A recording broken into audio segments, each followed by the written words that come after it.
അവിടെ ഇന്ദ്രിയങ്ങളൊന്നും ഉപയോഗിക്കരുത്, മനസ്സുപയോഗിക്കരുത്. ആർക്കെങ്കിലും പറയാൻ പറ്റും? സത്യം.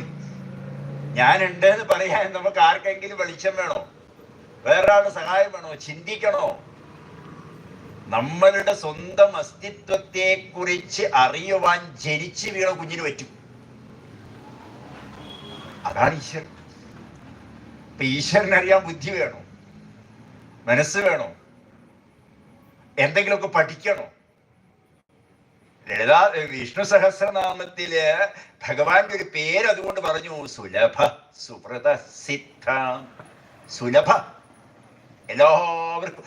ശങ്കരാചാര്യസ്വാമികൾ ഇതിന് പറയുന്ന വ്യാഖ്യാനം തന്നെയാ, ഭൂതവസ്തുന ഉള്ളതാ. ഇനി നിങ്ങൾക്ക് കിട്ടണോ? എവിടെ നിന്നും കിട്ടാനുണ്ടോ? നമുക്ക് കിട്ടാനില്ല, കാരണം നമ്മളിൽ ഉള്ളതാ. പക്ഷെ നമുക്കതിനെ തിരിച്ചറിയുന്നില്ല എന്നുള്ളതാണ്. ബോധപൂർവം നമുക്കതിനെ കണ്ടുപിടിക്കാൻ പറ്റുന്നില്ല. അതെങ്ങനെ സാധിക്കും? ഈ എൻ്റെ ഉള്ളിലിരുന്നു കൊണ്ട് ആ ആത്മപ്രകാശം സ്വരാട് എന്ന് പറഞ്ഞു കഴിഞ്ഞാൽ സ്വയം പ്രകാശിക്കുക മാത്രമല്ല ചെയ്യുന്നത്, തൻ്റെ അടുത്ത് നിൽക്കുന്നതിനെ മുഴുവനും പ്രകാശിപ്പിക്കും. ഈ അർജുന, ഞാൻ സകല ജീവജാലങ്ങളുടെയും ഹൃദയത്തിൽ സ്ഥിതി ചെയ്യുന്നു. അത് തർക്കമുണ്ടായിരുന്നു. രമണ മഹർഷിയുടെ അടുക്കെ കാവ്യകണ്ഠ ഗണപതി, അദ്ദേഹം രമണ മഹർഷിയുടെ ശിഷ്യനാണ്. അദ്ദേഹം പറഞ്ഞു, ഭഗവാനെ, പലരും പറയുന്നുണ്ടല്ലോ ബ്രെയിനിലാണ് ഈശ്വരൻ നിൽക്കുന്നത്, ബ്രെയിനാണ് ജീവന്റെ സ്ഥാനം എന്ന് പറയുന്നുണ്ടല്ലോ, അത് ശരിയാണോ? അല്ല ഹാർട്ടാണോ എന്നുള്ള അർത്ഥത്തിൽ ബ്രെയിനാണോ ചോദിച്ചപ്പോൾ രമണ മഹർഷി അവിടെ ഇങ്ങനെ ധ്യാനിക്കുന്നു. കുറേ ആൾക്കാർ അവിടെ ധ്യാനിക്കുന്നുണ്ട്. ധ്യാനിക്കുന്നതിൽ ഒരാളിരുന്ന് ഇങ്ങനെ ഉറക്കം തൂങ്ങുന്ന അയാളെ കാണിച്ചിട്ട് പറഞ്ഞു, ബ്രെയിനിലാണെങ്കിൽ ആ തല ഇങ്ങനെ വീഴുവോ? ഉറക്കം തൂങ്ങുമ്പോൾ നമ്മളിങ്ങനെ വീഴൂലേ?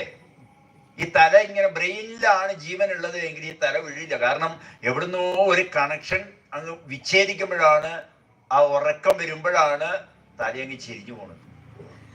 അപ്പൊ അങ്ങനെ ചെരിയുമ്പോൾ അത് ഉറക്കം ഞെട്ടിയാലോ നേരല്ല. അപ്പൊ അവിടെ വീണ്ടും കണക്ഷൻ കിട്ടുക.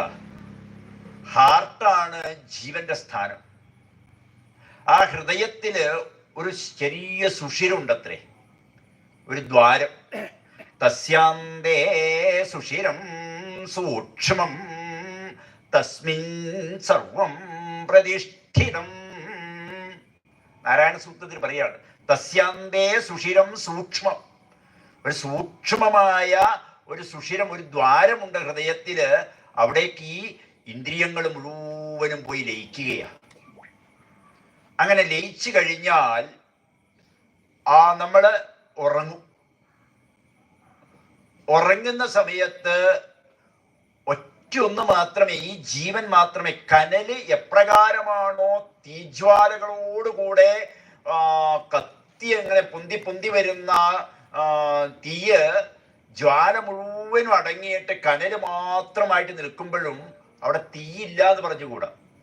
പക്ഷെ ജ്വാല കാണാനൊന്നുമില്ല. അതേപോലെ ആ ജീവൻ അവിടെ സർവസാക്ഷിയായിട്ട് നിൽക്കും. ആ ജീവന്റെ ഉള്ളിൽ നിന്ന് പൊന്തുന്ന ജ്വാലകളാകുന്ന ഇന്ദ്രിയങ്ങൾ, അതിലേത് ഇന്ദ്രിയ ആദ്യം പൊന്തുകയെന്നറിയോ? നിങ്ങൾ വേണമെങ്കിൽ ശ്രദ്ധിച്ചോളൂ. നിങ്ങൾ കിടന്നുറങ്ങിക്കഴിഞ്ഞാൽ ആദ്യം പൊന്തുന്ന വികാരം അല്ലെങ്കിൽ ആ ജ്വാല എന്ന് പറയുന്നത് അഹം എന്ന ബോധമാണ്. നോക്കൂ, ഇവിടെ രണ്ട് അഹം ചേർത്ത് പറഞ്ഞു, അഹംകാരം. അഹങ്കാരം എന്ന് പറയുന്നത് പ്രഥമ വികാരോഹങ്കാര. നമ്മൾ ഉണരുമ്പോ ആദ്യം എന്താ വരുക? ഞാൻ തോന്നുന്നു, പിന്നെ തോന്നുള്ളൂ എവിടെയാ കിടക്കണത്, അല്ലേ? അങ്ങനെ തോന്നുള്ളൂ. ഞാൻ പൊന്താതെ കണ്ട് ഒരു വികാരത്തിനും പൊന്താൻ സാധ്യല്ല എന്നാ. അപ്പൊ പ്രഥമ വികാരമായിട്ടുള്ള അഹങ്കാരം ഉണ്ടെങ്കിൽ മാത്രമേ ലൗകികത നമുക്ക് അനുഭവിക്കാൻ പറ്റൂ. ഈ അഹങ്കാരമുണ്ടല്ലോ, അഹങ്കാരവും തീ തന്നെയാണ്, ജ്വാലയും തീയാണ്, അല്ലാന്ന് പറയാൻ പറ്റില്ല.